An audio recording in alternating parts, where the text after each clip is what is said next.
Plato was one of the most well-known students of Socrates. I'm sure Socrates had plenty of students, but we don't really know much about most of them. We know Plato. Let's dig in.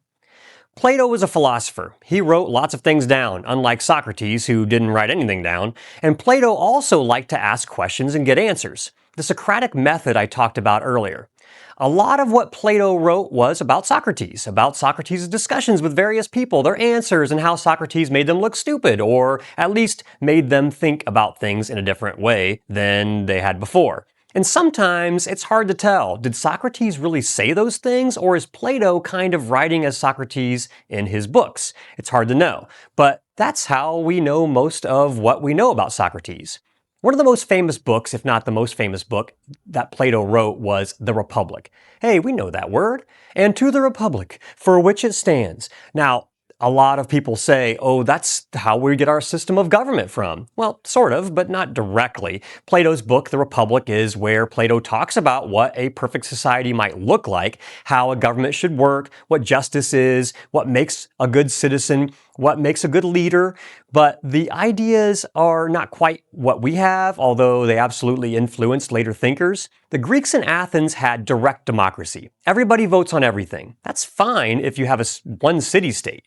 But for a massive country like the United States, that would be a disaster. We'd never get anything done. We can't all gather in one place and vote on every issue. So later societies, especially Rome and much later the Enlightenment thinkers, looked at Greek philosophy, including Plato, and said, okay, how do we take these ideas and make something more practical? Plato talked about the idea that wise people should run the government. He believed in what are called philosopher kings, leaders who wrote wisdom, love, and knowledge and actual understand what's best for society. Because that's what philosophy means, the love of wisdom. Now, do we do that in our country? Are we always being led by the wisest lovers of knowledge who use reason to do what is best for the people at all times? I mean, some of our politicians, I would say probably not. There are plenty of good ones out there, though, but maybe not what Plato had in mind. Anyway, that was Plato's idea. He tried lots of different ways in the Republic to talk about human nature and justice, about what it means to live a good life, and what makes a healthy society. And one of the most famous parts of the Republic, and the one I like to talk about today, is called the Allegory of the Cave. Let me read a version of it to see what you think. Suppose there is a cave, and inside the cave there are some men chained up so that they can see the wall of the cave and nothing else. They can't turn around, they can't see behind them, they can't see each other clearly. Behind them is a fire, and between the fire and the prisoners, people walk back and forth holding different objects. The prisoners only see the shadows of the objects on the wall. Would these prisoners come to believe that the shadows are what's real? Okay, so right now, your eyes are probably glazing over just like my students, and you're thinking, what in the world does this mean? So here's how I explain it.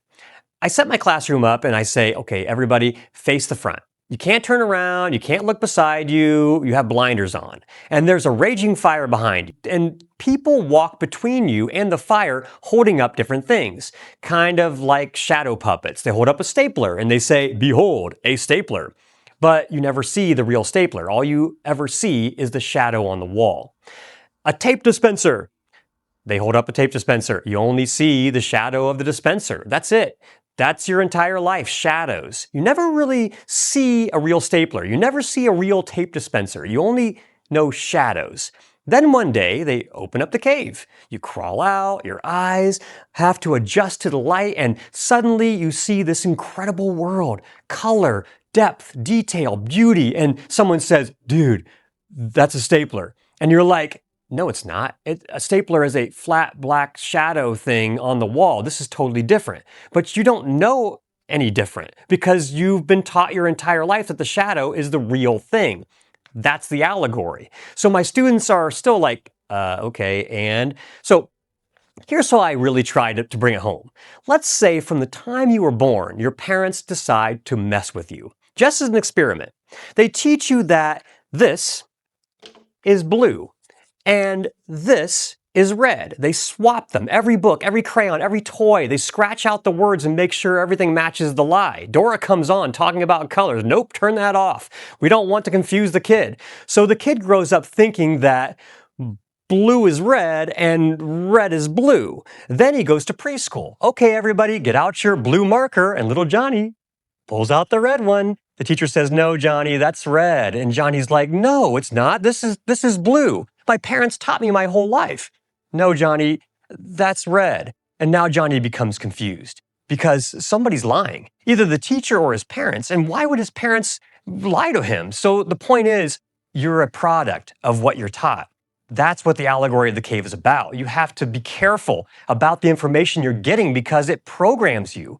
People are programmed. How else do you explain how an entire society can be led into something like the Holocaust? How do normal people end up supporting ghettos, stars, camps, and mass murder?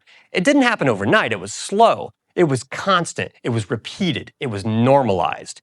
This is blue. This is red. This is how it is now, and people accepted it. That's terrifying. And that's why I talk to my students about social media. Is there good stuff? Absolutely. History videos, learning, creativity, that's great. But there's also a ton of garbage, sick stuff, twisted stuff, weird stuff. And the more you see it, the less shocking it becomes. And first you're like, what in the world? And then it's like, well, I guess just that's how it is now. No, it's not. That's the cave. That's the shadows. And that's how people end up doing things that make no sense and hurt other people because it becomes normal in their world. So I tell my students, put your phone down. Go outside, touch grass, live in the real world because you don't need to be bombarded by nonsense 24/7. And I really think that's what Plato was getting at. Yes, it was in a Greek context. Yes, it was 2,400 years ago, but the message still hits hard today. Anyway, something to think about. This is Have to Know History. Thanks for being here.